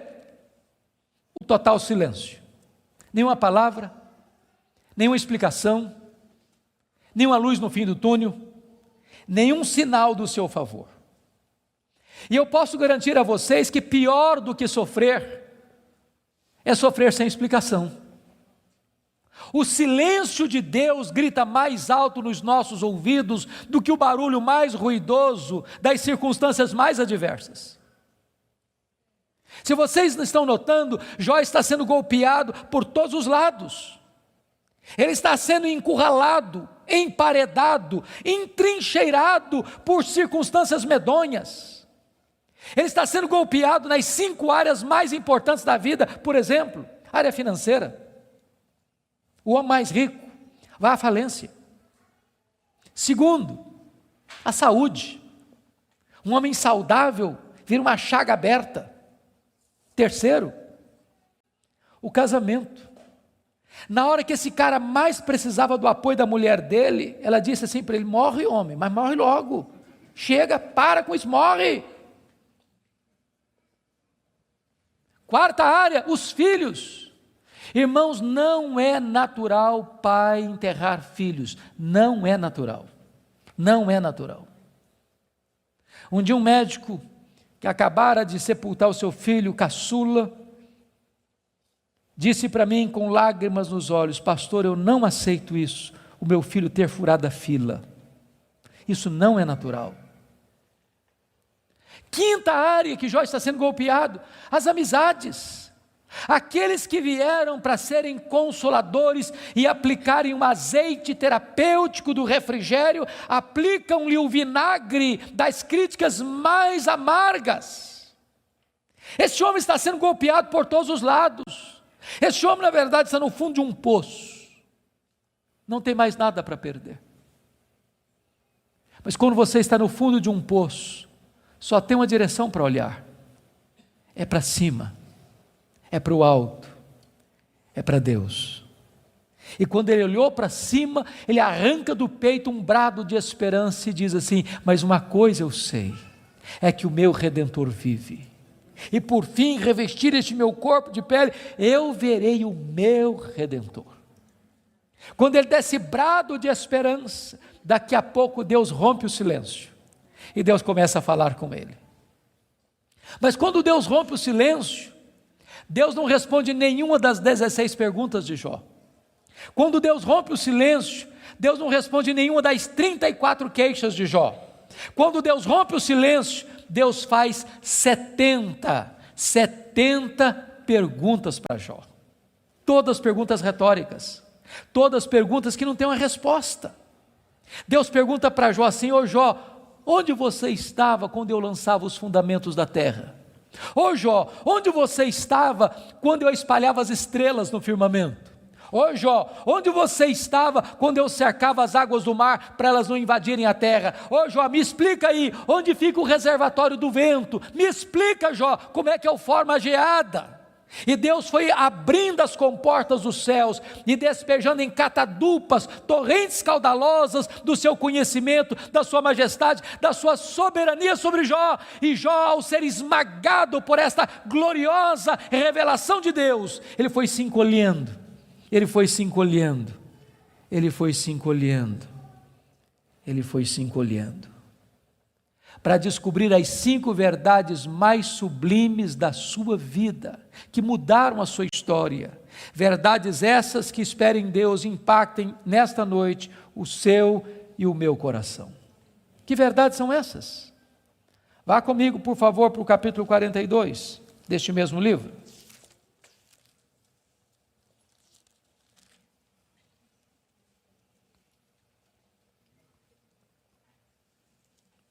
A primeira verdade que mudou a história de Jó, irmãos, está aqui no capítulo 42, versículo 1 e versículo 2. Então respondeu Jó ao Senhor: bem sei que tudo podes. Primeira coisa que ele descobre é a onipotência de Deus. Deixa eu dizer uma coisa para você maravilhosa. Você e eu temos impossibilidades intransponíveis. Intransponíveis. Eu gosto muito de ler. Procuro visitar uma livraria pelo menos uma vez por semana, para ver o que está saindo. Você sabe que no Brasil e no mundo, os 2 tipos de livros que mais são publicados, primeiro são livros de autoajuda. Depois, livros que ensinam você a ficar rico rápido. São os livros que mais são publicados. Toda semana tem livro novo nessa área. E esses livros dizem assim para você: você tem a força, você é capaz, você tem o poder, você é um gigante, há poder nas suas palavras, basta você fazer cócega no seu interior e levantar-se-á daí um gigante. Sabe o que a Bíblia diz? Exatamente o contrário disso. A Bíblia diz que você e eu somos fracos, mas muito fracos. Por exemplo, nós temos fraquezas físicas. Ô, gente, gostando ou não, querendo ou não, o tempo vai esculpindo algumas rugas no nosso rosto, indisfarçáveis. De vez em quando um cosmético ajuda. Daqui a pouco uma cirurgia plástica dá uma boa melhorada. Mas chega uma hora que nem Pitangui e a sua equipe dão mais jeito. As pernas ficam bambas, os joelhos trôpegos, as mãos descaídas, os olhos embaçados, e diz os entendidos que cada fio de cabelo branco que brota na sua cabeça é a morte chamando você para um duelo. E eu acho até um exército acampado ao meu redor. Nós temos fraquezas físicas. Nós temos fraquezas emocionais, irmãos. Quantas vezes você e eu, nas noites mais tenebrosas da nossa alma, já gememos, já choramos, desesperados, dizendo: meu Deus, eu não aguento mais, eu não aguento mais. Temos fraquezas emocionais. Nós temos fraquezas morais. Quantas vezes você já orou a Deus com sinceridade de coração, dizendo: Deus, eu não quero mais cometer esse erro, Deus, eu não quero mais transgredir e cair nesse mesmo pecado, Deus, eu não quero mais reincidir nesse erro, e daqui a pouco você se flagra cometendo o mesmo erro, o mesmo pecado. Não é porque faltou para você sinceridade, não, faltou para você poder. Temos fraquezas morais. Nós temos fraquezas espirituais. Nós somos um ser ambíguo, nós somos um ser contraditório, nós somos um ser paradoxal. Há uma esquizofrenia enfiada dentro de nós. O bem que nós queremos fazer, nós não o fazemos. O mal que não queremos, esse praticamos. Somos fracos. Mas é tão bom você saber que o seu Deus tudo pode. Não há impossíveis para Ele, não há doença incurável para Ele, não há vida irrecuperável para Ele, não há casamento sem solução para Ele, não há causa perdida para Ele. Ele pode tudo quanto Ele quer, Ele é o todo-poderoso Deus. A grande pergunta, portanto, é esta: quem é o seu Deus? Quão grande é o seu Deus? Quão majestoso é o seu Deus? A W. Tozer, um dos mais importantes escritores do século passado, ele diz que o maior problema da igreja é que ela passa a maior parte do tempo tomando o seu próprio pulso e olhando para o seu próprio umbigo, quando na verdade o nosso principal propósito deveria ser de conhecer a Deus, porque Daniel 11:32 diz que aquele que conhece a Deus é um povo forte e ativo. Quem é o seu Deus? Quão grande é o seu Deus? Quão majestoso é o seu Deus? Quando o profeta Isaías estava escrevendo o seu livro, e agora nós sabemos no capítulo 40, ele diz que o meu Deus, diz Isaías, é aquele que mede as águas na concha da sua mão. Pense comigo no Pacífico, no Atlântico, no Índico, no Mediterrâneo, nos rios, nos mares. Deus mede as águas na concha da sua mão. Vá ao Atlântico, tente esvaziá-lo com um baldinho, veja quanto tempo você vai levar. Diz: o meu Deus é aquele que pesa o pó das montanhas em balança de precisão, como se estivesse pesando partículas de ouro. Ele diz: o meu Deus, Ele mede os céus a palmos. Ele diz: o meu Deus espalha as estrelas no firmamento, e por ser forte em força e grande em poder, quando as chama, nenhuma delas vem a faltar. Agora pergunte para um astrônomo: qual é o tamanho desse universo que Deus mediu a palmos? Sabe qual é a resposta dele? Eu não sei. Agora eu conheço o mar. Aproxima-se dele um marujo, com a pele tostada de sol e sal, por viver nas procelas do mar, e diz assim: eu também conheço o mar. Qual a diferença entre eles? Você conhece a Deus? Quanto você conhece a Deus? Por exemplo, João 17,3 diz assim: e a vida eterna é esta, conhecer a Deus e a Jesus Cristo a quem enviaste. Sabe o que é a essência da vida eterna? É conhecer a Deus. Sabe o que você vai fazer no céu depois que você tiver 1000 anos lá na glória? Você vai estar conhecendo a Deus. Sabe o que você vai estar fazendo no céu depois que você tiver 1 milhão de anos lá na glória? Você vai estar conhecendo a Deus. Sabe o que você vai estar fazendo no céu depois que você tiver 1 bilhão de anos lá na glória? Você vai estar conhecendo a Deus. Nem toda a eternidade será suficiente para você esgotar o conhecimento de Deus, porque Deus é inesgotável em seu ser. Às vezes a gente pensa que o céu vai ser monótono. Há poucos dias um adolescente se aproximou de mim e disse assim: pastor, eu não quero ir para o céu não. Eu falei: você está ficando maluca, menina? Não quero ir não. Eu falei: mas então me explica esse negócio aí, ué. Ela me diz: pastor, a ideia de céu que eu tenho é que eu vou estar sentado numa nuvem branca, com a harpa na mão, cantando. Não aguento essa vida inteira não. Não, eu quero coisa diferente para a minha vida. Deixa eu dizer para você, o céu é dinâmico. Nós vamos conhecer a Deus, nós vamos amar a Deus, nós vamos fruir a Deus, nós vamos glorificar a Deus. E se você não gosta de trabalhar, você está encrencado, porque nós vamos servir a Deus. Agora pense comigo nessa tese. Parece-me que foi Albert Einstein quem disse isso. Neste corpo nosso que fica cansado, velho, enrugado e caquético, a gente faz coisas tão lindas. E dizer que nós não usamos nem 10% do nosso potencial. Agora pense comigo um corpo 100% turbinado pela glória de Deus, imortal, incorruptível, poderoso, glorioso, espiritual, celestial, semelhante ao corpo da glória do Senhor Jesus. O que não vamos poder fazer? Já pensou nisso? Por exemplo, quando Jesus ressuscitou com o corpo de glória, ele entrava numa casa com a porta fechada sem precisar abrir a porta. Quando Jesus ressuscitou com o seu corpo de glória, ele saía de Jerusalém, aparecia lá na Galileia, mais de 100 quilômetros, sem precisar percorrer o trecho.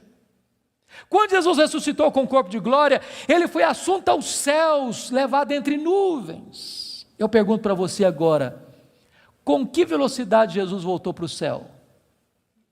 Velocidade da luz? 300 mil quilômetros por segundo. Porque se Jesus voltou na velocidade da luz, 300 mil quilômetros por segundo, depois de 2000 anos, ele está logo ali na esquina ainda. Eu pergunto para você, com que velocidade um anjo vem do céu à terra? Com que velocidade? A Bíblia diz que lá no Getsêmani, Jesus disse para Pedro assim: bota essa espada na bainha aí, se eu precisasse de ajuda, eu rogaria ao Pai, ele me mandaria mais de 12 legiões de anjos. Quantos são 12 legiões de anjos? 72 mil anjos. Com que velocidade eles viriam? No estalar de dedos. O que significa isso?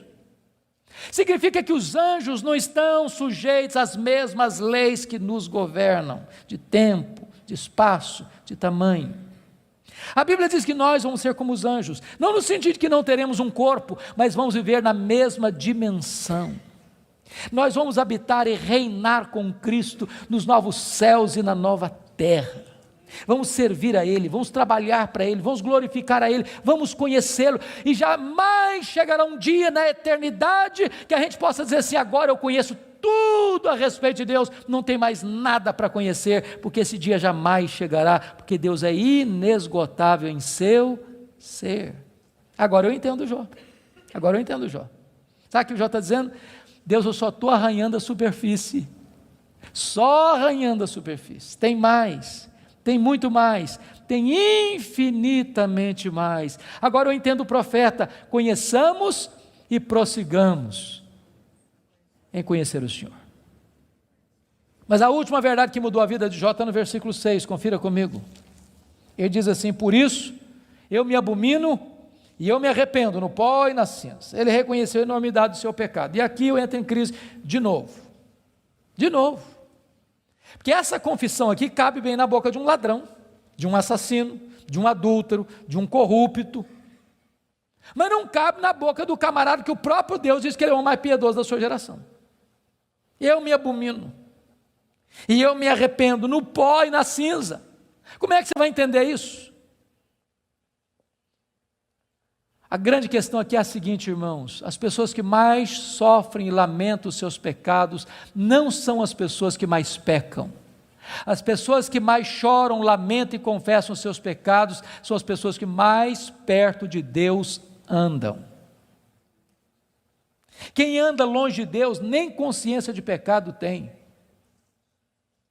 Eu estava pregando final do ano passado no Hospital Cruz Azul em São Paulo. E a Eleni Vassão, que é capelã, me disse: nós lidamos com uma situação muito triste, agora recente. Eu perguntei: o que foi, Eleni? O que aconteceu? Ela me disse que chega no hospital uma moça, com seus pais, com hemorragia muito severa. E quando o médico foi examinar aquela moça, o médico disse: essa menina acabou de ter um bebê. Essa moça acabou de ter um bebê. E a moça protestou, falou: não, o senhor está enganado, eu não estava grávida não. Os pais disseram: não, essa moça não estava grávida.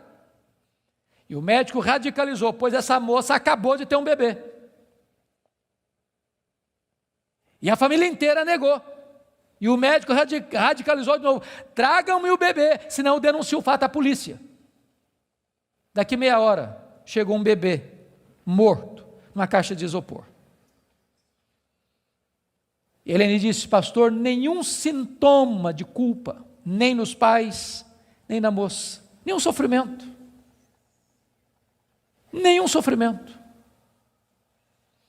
Há poucos dias em São Paulo eu vi um cidadão que recebeu R$3.000 para matar uma outra pessoa, pistoleiro de aluguel. Eu nunca tinha visto aquele homem nunca tinha falado mal dele, nunca tinha feito mal para ele. Ele recebeu R$3.000, botou no bolso, foi lá, deu 5 tiros na pessoa, matou a pessoa, foi para casa, tomou um banho, jantou e dormiu. Nenhuma culpa. Mas quem anda na presença de Deus, aquele que é santo, santo, santo, não pode se aproximar dele sem dizer: ai de mim, Senhor, ai de mim, Senhor, eu estou perdido. Não pode se aproximar dele sem dizer: Senhor, eu me abomino no pó e na cinza, eu me arrependo, porque na presença desse Deus até os serafins cobrem o rosto. Então preste bem atenção nisso. Se você encontrar um crente que toda hora que ele falar com você, ele é o herói, ele tem uma história para contar, onde ele está na frente, onde ele sabe mais, onde ele é mais piedoso, onde ele sempre está contando os seus feitos, os seus prodígios, e enaltecendo a si mesmo, e batendo palmas para si mesmo, pode ter certeza, você está perto de alguém que está longe de Deus. Porque é impossível estar na presença de Deus sem dizer: ai de mim, Senhor, ai de mim, Senhor, ai de mim, Senhor. Agora, eu não sei se você já parou para perguntar por que Deus restaurou a sorte de Jó, versículo 10, quando ele orava para os seus amigos. Já perguntou isso? Por que Deus restaurou a sorte dele quando ele orava para os seus amigos? Deixa eu fazer uma perguntinha para você. Alguém já falou mal de você alguma vez? Ou você é um cara tão espiritual que nunca ninguém falou mal de você? O que você sente quando alguém fala mal de você? Você fica feliz? Você dá pulos de alegria? O que vocês acham que Jó sentiu quando os amigos dele falaram assim: você é um ladrão, cara? Ô Jó, você é adúltero. Sabe por que você está rico assim, que você ficou rico, cara? Você roubou as viúvas, roubou os órfãos. Ô Jó, sabe por que você enterrou aqueles meninos? Você é louco, Deus pesou a mão sobre você, porque você é louco, por isso que os meninos morreram, além de enterrar os filhos, ainda recebe a culpa. O que vocês acham que Jó sentiu, irmãos? Sabe o que ele fez? Ele se defendeu, mas quem se defende, sabe o que tem às vezes no coração? Dor, mágoa, ressentimento. Sabe o que Deus está falando para esse homem ser restaurado? Deus está dizendo: meu filho, saia desta arena da autodefesa e entre na brecha da intercessão. Porque enquanto você se defende e tem mágoa, mas você não consegue orar por alguém e ter mágoa desse alguém ao mesmo tempo. Quando você ora por alguém, a oração restaura você e restaura as pessoas pelas quais você ora. Enquanto Jó orava, Deus restaurou a sua sorte. Ninguém ama mais a Deus do que a família. Vocês concordam comigo certamente, e quem tem mais de 2 filhos aqui, sabem disso, ou 2 filhos, a partir de 2 filhos, os filhos não são naturalmente unidos, não são. Quando você vê uma família unida, os filhos unidos, pode saber, por trás tem um pai, tem uma mãe que acompanha, que orienta, que aconselha, que intercede, que exorta, que costura essa unidade. Agora, quando tem dinheiro é mais complicado ainda, porque dinheiro não tem liga, dinheiro não tem amálgama. Se você perceber no capítulo 1, versículo 2, Jó tinha 7 filhos e 3 filhas. E você nota que os filhos de Jó eram unidos, caminhavam juntos, celebravam juntos, festejavam juntos. Mas por que esses filhos são unidos? Capítulo 1, versículo 5 responde: porque Jó era um pai que orava pelos filhos, já era um pai que chamava os filhos para exortá-los, já era um pai que levantava sacrifícios em favor dos seus filhos. Ele estava preocupado com a salvação deles, com a santificação deles, com a piedade deles. E a preocupação de Jó não era apenas com a reputação dos filhos, que eles pecassem contra Deus no seu coração. Jó estava mais preocupado com a glória de Deus do que com a reputação dos filhos. Mas agora, com a permissão de Deus, não foi um dia, uma semana depois, um mês depois, um ano depois, nem uma década depois, foi no mesmo dia da tragédia financeira, que Jó recebe o mais amargo recado: seus 10 filhos morreram num único acidente. Agora pense comigo, o que é um homem, o que é um pai, o que é uma mãe, levar para o cemitério todos os seus filhos num único dia? Como é que ele volta de lá? Como é que ele recomeça a vida? Como é que ele se ergue do luto? Como é que ele escreve dali para frente o seu futuro? Será que Jó blasfemaria contra Deus? Será que de fato ninguém ama mais a Deus do que a família? Será que a tese de Satanás era verdadeira? A resposta está no capítulo 1, versículo 20. Quando Jó recebe a notícia dessa tragédia, diz a Bíblia que ele rasga o seu manto, que ele raspa a cabeça, que ele se prostra, que ele adora, e ele diz: o Senhor Deus deu, o Senhor Deus tomou, bendito seja o nome do Senhor. Ele derrota aqui a segunda tese de Satanás. Ele prova que ele ama mais a Deus do que a família. Ele prova que ele serve a Deus não pela bênção de Deus, mas pelo caráter de Deus, não por aquilo que Deus dá, mas por quem Deus é. Mas aí vem o capítulo 2. E no capítulo 2, mais uma vez os filhos de Deus se reúnem. E eu quero crer que os anjos, eu quero crer que nas regiões celestes. E mais uma vez Satanás aparece por lá. E é curioso que Deus é quem provoca a conversa de novo, perguntando para ele: de onde vens? Satanás responde: de rodear a terra e passear por ela. Sabe o que ele está dizendo? Não mudei minha agenda, estou fazendo o que eu sempre fiz, eu estou por aí, eu estou de olho, estou antenado, estou vivo e ativo no planeta Terra, estou procurando uma brecha, estou procurando alguém para devorar. E Deus cutuca outra vez, perguntando assim: observaste o meu servo Jó?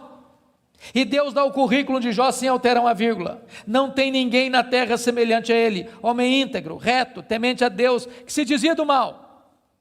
Me incitasses contra ele sem causa para o destruir, mas ele permanece íntegro. Sabe o que Deus está dizendo? Satanás, suas teses são mentirosas, suas teses são falsas. Jó provou que me ama mais do que o dinheiro, mais do que a família. Jó provou que me ama não por aquilo que eu dou para ele, mas por quem eu sou.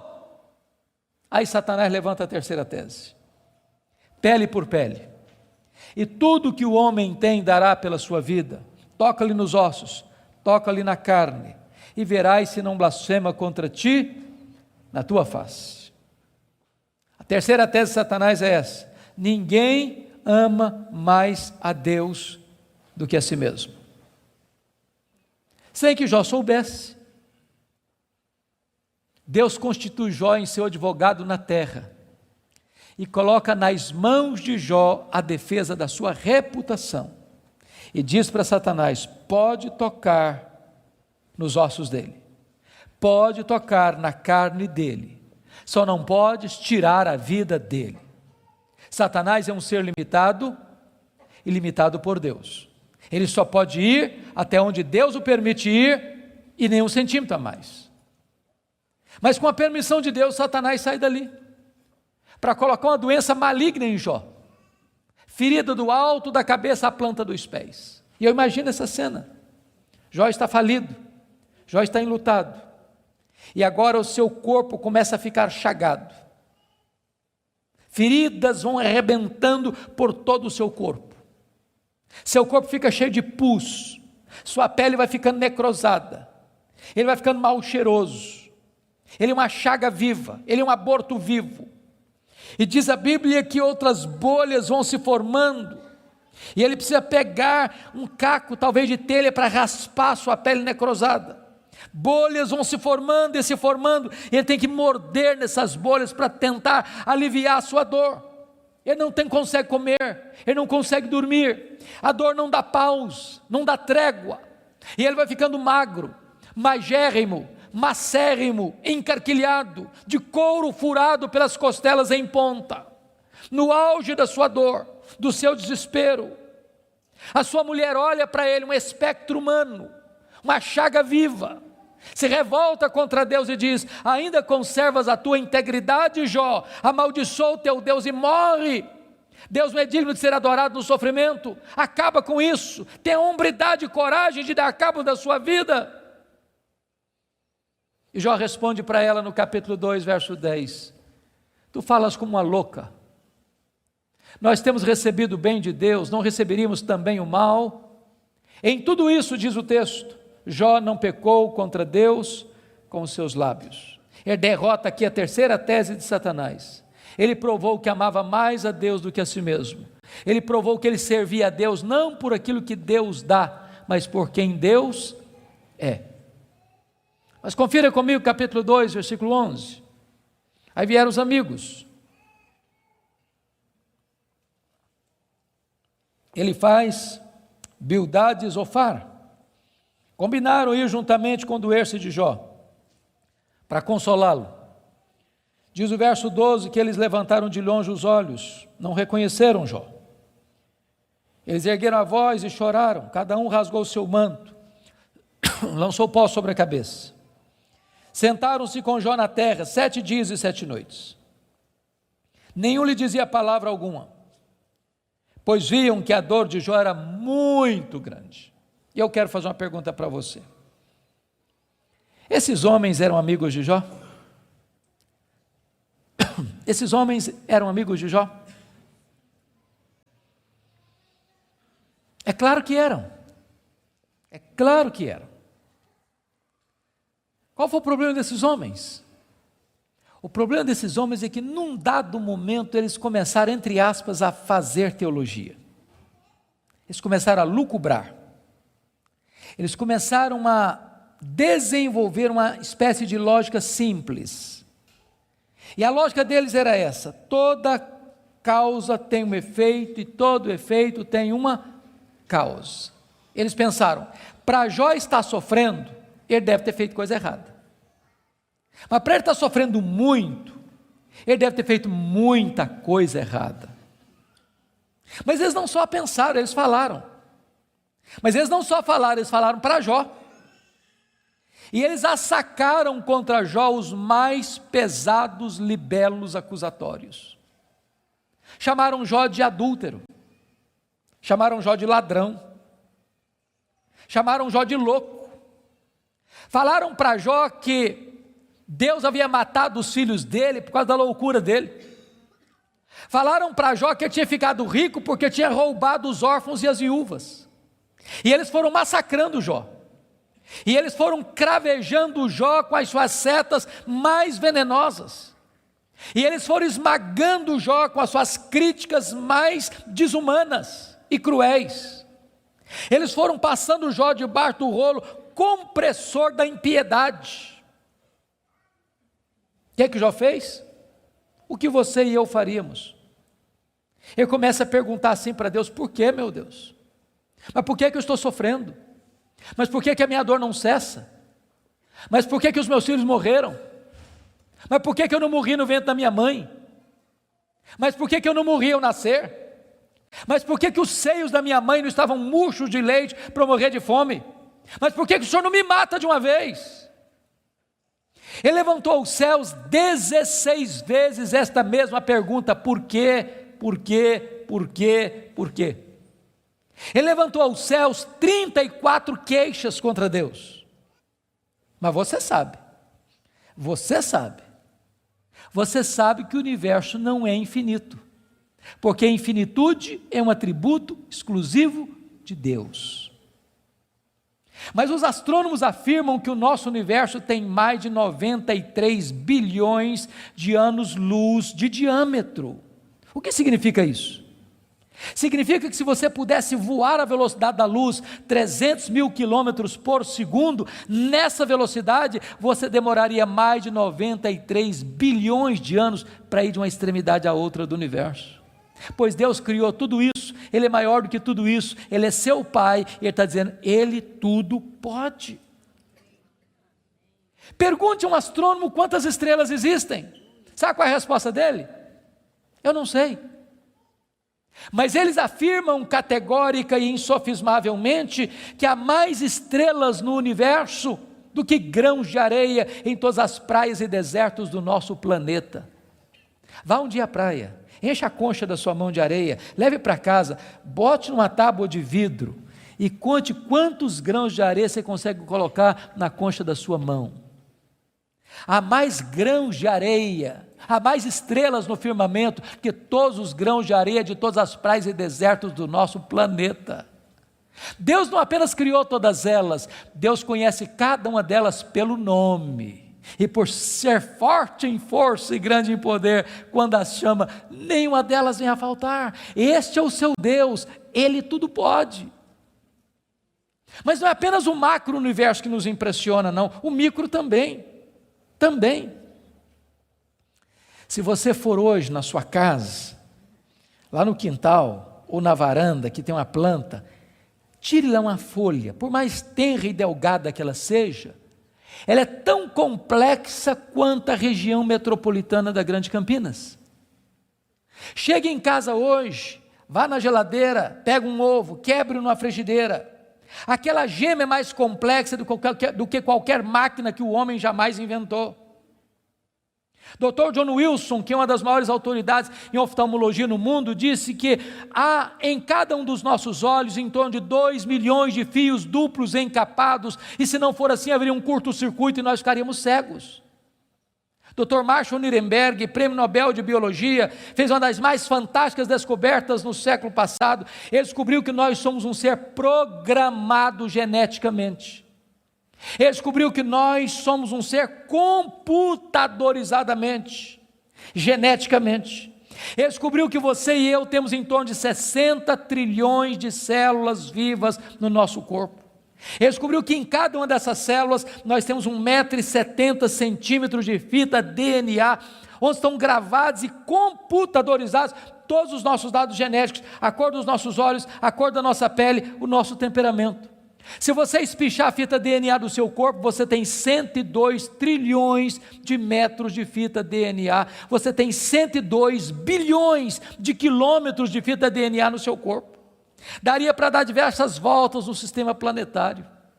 Dr. Lowy vai dizer que códigos de vida não se originam espontaneamente. Códigos de vida não se originam de uma explosão de milhões, de uma explosão, a mega explosão cósmica. Códigos de vida não se originam de uma evolução de milhões e milhões de anos. Códigos de vida foram plantados em você pelo Deus Todo-Poderoso, Criador dos céus e da terra. Ele tudo pode. Deixa eu ilustrar isso para você. Um pai caminhava pela rua com seu filho de 4 anos. Eu acho que todos vocês concordam comigo que as crianças parece que fizeram um curso de pós-doutorado em perguntas difíceis.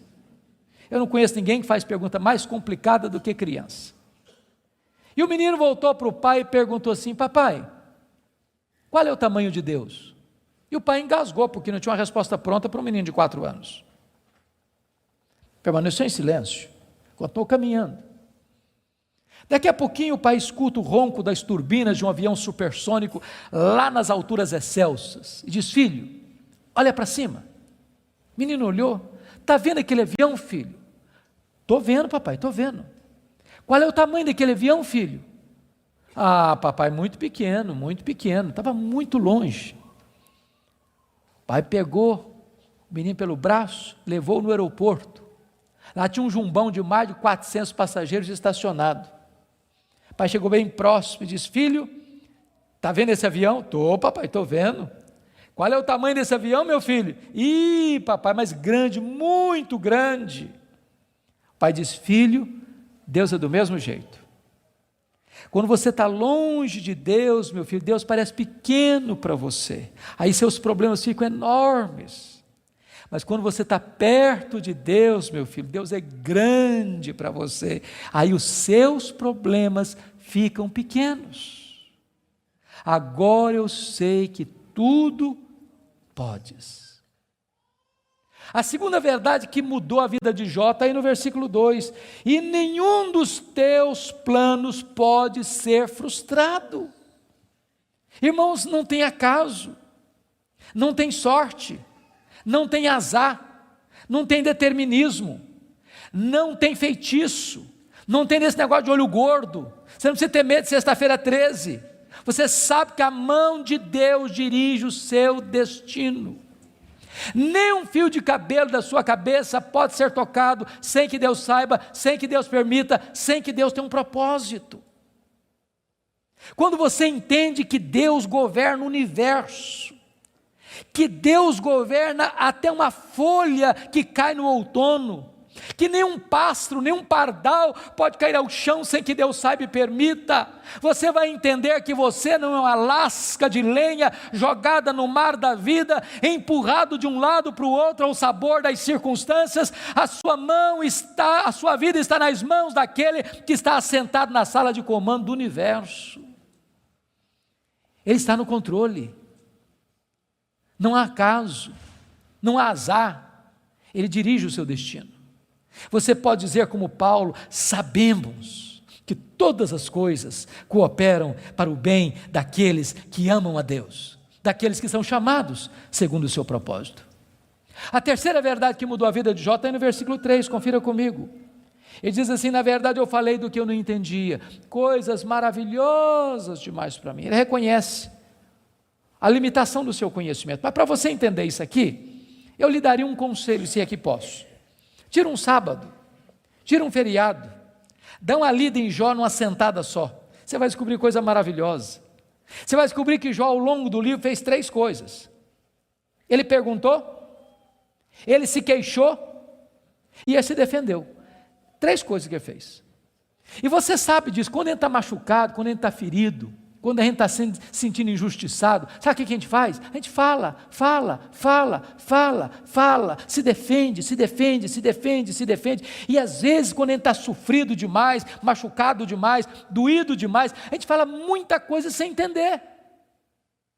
Quando Deus despeja a glória dele em cima de Jó, Jó bota a mão na boca e diz: meu Deus, quanta coisa que eu falei sem entender.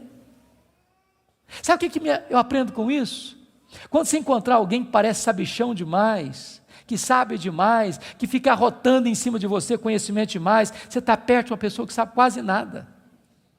Que quem sabe, sabe que não sabe. Quanto mais você sabe que você não sabe, porque o que você não sabe é muito mais do que o que você sabe. Portanto, quem sabe, não estufa o peito, não fica empavonado. Não dá para ficar na presença do Todo-Poderoso Deus com soberba, com altivez, com arrogância. Jó começa a entender que Deus é Deus e Ele é homem. A quarta verdade que mudou a vida de Jó está no versículo 5, confira comigo. Ele reconhece o seu limitado conhecimento de Deus. Ele diz assim: eu te conheci só de ouvir, mas agora os meus olhos te veem. Eu não sei se vocês entram em crise com esse versículo, eu entro. Sabe por que eu entro em crise com esse versículo? Porque eu não consigo conciliar 42:5 com 1:8. Lá no capítulo 1, versículo 8, Deus disse acerca dele: não tem ninguém na terra parecido com ele.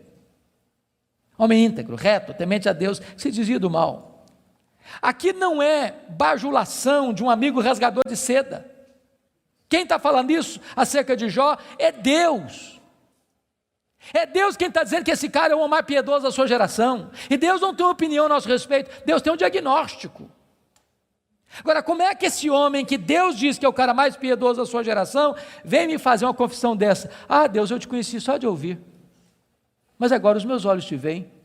Parece contraditório. Mas para explicar isso, deixe-me fazer uma outra pergunta. Você conhece a Deus? Você conhece a Deus? Quanto você conhece? Quanto? Quanto você conhece a Deus? Deixa eu ilustrar. Havia um cidadão que nunca tinha visto o mar. Um dia ele fez uma viagem para o litoral e quando ele viu o mar, ele exclamou de toda a sua alma: irmãos amados, é um privilégio imenso estar com vocês. E a minha oração é que nesta noite Deus, na sua bondade, derrame graça sobre nós e nos edifique pela sua palavra. Hoje eu quero conversar com vocês sobre um livro da Bíblia, um livro poético, mas um livro complexo, que tem uma mensagem extremamente oportuna para o meu e para o seu coração. E a minha oração é que a história deste livro, que a história desse personagem, nos encoraje, nos abençoe, nos fortaleça. Por isso eu quero convidar você para abrir sua Bíblia comigo no livro de Jó, no capítulo 1. Jó capítulo 1. Nós vamos ler dos versos 6 a 12. Jó capítulo 1, 6 a 12.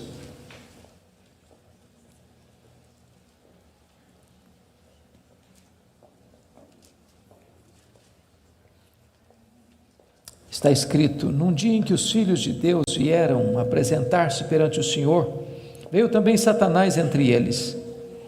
Então perguntou o Senhor a Satanás: de onde vens? Satanás respondeu ao Senhor e disse: de rodear a terra e passear por ela. Perguntou ainda o Senhor a Satanás: observaste o meu servo Jó? Porque ninguém é na terra semelhante a ele, um homem íntegro e reto, temente a Deus e que se desvia do mal. Então respondeu Satanás ao Senhor: porventura Jó debalde ou inutilmente teme a Deus? Acaso não o cercaste com sebe a ele, a sua casa e a tudo quanto tem? A obra de suas mãos abençoaste, os seus bens se multiplicaram na terra. Estende, porém, a tua mão e toca-lhe em tudo quanto tem, e verás se não blasfema contra ti na tua face. Disse o Senhor a Satanás: eis que tudo quanto ele tem está em teu poder, somente contra ele não estendas a tua mão. E Satanás saiu da presença do Senhor. Agora capítulo 2, versos de 1 a 6. Num dia em que os filhos de Deus vieram apresentar-se perante o Senhor, veio também Satanás entre eles apresentar-se perante o Senhor. Então o Senhor disse a Satanás: de onde vens? Respondeu Satanás ao Senhor e disse: de rodear a terra e passear por ela. Perguntou o Senhor a Satanás: observaste o meu servo Jó? Porque ninguém é na terra semelhante a ele, homem íntegro e reto, temente a Deus e que se desvia do mal. Ele conserva a sua integridade, embora me incitasses contra ele para o consumir sem causa. Então Satanás respondeu ao Senhor: pele por pele, tudo que o homem tem dará pela sua vida. Estende, porém, a tua mão e toca-lhe nos ossos e na carne, e verás se não blasfema contra ti na tua face. Disse o Senhor a Satanás: eis que ele está em teu poder, mas poupa-lhe a vida. Irmãos, esse texto registra este episódio da reunião de Deus com seus filhos, e eu quero crer que aqui são os anjos. Eu quero crer que esta reunião aconteceu nas regiões celestes. E a Bíblia não nos dá muitos detalhes, mas nos informa que Satanás apareceu por lá. E é curioso que quem provoca a conversa é Deus, perguntando para Satanás: de onde vens? Satanás responde: de rodear a terra e passear por ela. Satanás é uma espécie de turista inveterado. Ele está por aí, está de olho, está antenado, está procurando uma brecha, está procurando alguém para devorar. E Deus cutuca de novo perguntando assim: observaste o meu servo Jó? E Deus dá o currículo de Jó. Não tem ninguém na terra semelhante a ele. Em outras palavras, é o homem mais piedoso dessa geração. Homem íntegro. Íntegro é aquilo que você é com a porta do quarto trancada sem ninguém observando. Homem reto. Reto é aquilo que você é em público e todo mundo está vendo.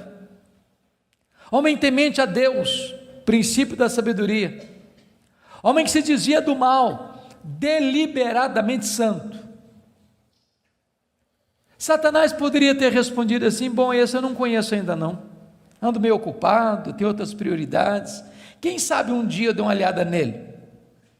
Mas não foi a resposta de Satanás. Satanás respondeu assim: mas também puderas, desse jeito aí, qualquer um te adora, tu tens abençoado a vida deste homem, tu tens cercado a casa deste homem com uma grande muralha de proteção, os bens deste homem multiplicam na terra, tudo que esse cara bota a mão vira dinheiro, desse jeito aí qualquer um te adora.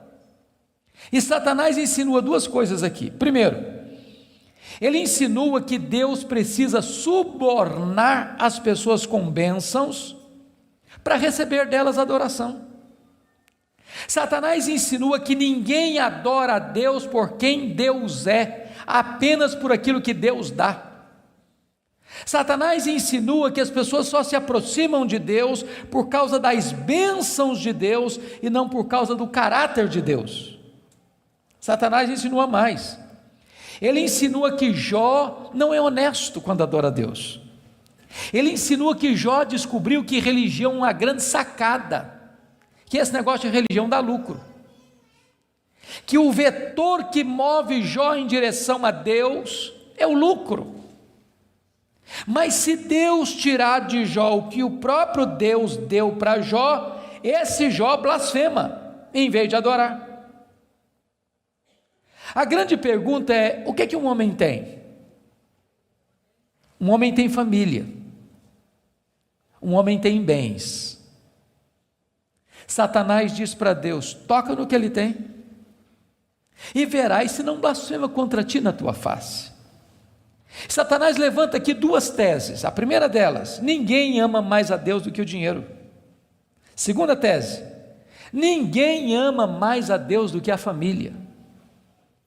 Sem que Jó soubesse, Deus constitui Jó em seu advogado na terra e coloca nas mãos de Jó a defesa da sua reputação e diz para Satanás: pode tocar no que ele tem, só não podes tocar na sua vida. Em outras palavras, Satanás é um ser limitado e limitado por Deus. Ele só pode ir até onde Deus o permite ir e nem 1 centímetro a mais. Nas palavras de Martinho Lutero, Satanás é um cachorro na coleira de Deus. Ele só pode ir até onde a coleira o permite ir e nem 1 centímetro a mais. O nosso Deus manda no céu, o nosso Deus manda na terra, o nosso Deus manda no inferno. Ele manda nos anjos, ele manda nos homens, ele manda nos demônios. Agora, com a permissão de Deus, obviamente, Satanás sai dali para fazer um verdadeiro terremoto na vida financeira de Jó. Confira comigo, capítulo 1, versículo 3, quão rico era esse homem. Na parte final do verso 3, somos informados de que este homem era o maior de todos os do Oriente. Sabe o que significa isso? Ele era o homem mais rico da sua geração. Já fomos informados que ele era o mais piedoso. Agora somos informados que ele é o mais rico. E aqui cai um mito. O mito de que um homem rico não pode ser piedoso. Não é verdade isso. É possível ser rico e o mais rico, e é possível esse rico ser piedoso e o mais piedoso. O problema não é ter dinheiro, o problema é o dinheiro nos ter. O problema não é ter dinheiro no bolso, o problema é entronizar dinheiro no coração. O problema não é o dinheiro, o problema é o amor do dinheiro. Agora notem vocês que no capítulo 1, versículo 15, 16 e 17, Satanás vai usar 3 elementos para levar Jó à falência: os sabeus, o fogo e os caldeus. E não foi numa semana, num mês, num ano, numa década, foi num único dia que o homem mais rico da sua geração entra em colapso financeiro, vai à falência. Ora, você e eu conhecemos gente que por muito menos blasfema contra Deus, por muito menos levanta os punhos contra os céus, por muito menos dá um tiro na cabeça. A pergunta é: será que a tese de Satanás era verdadeira? Será que ninguém ama mais a Deus do que o dinheiro? Será que Jó blasfemaria contra Deus? A resposta está no versículo 21 do capítulo 1. Quando Jó recebe a notícia de que ele está falido,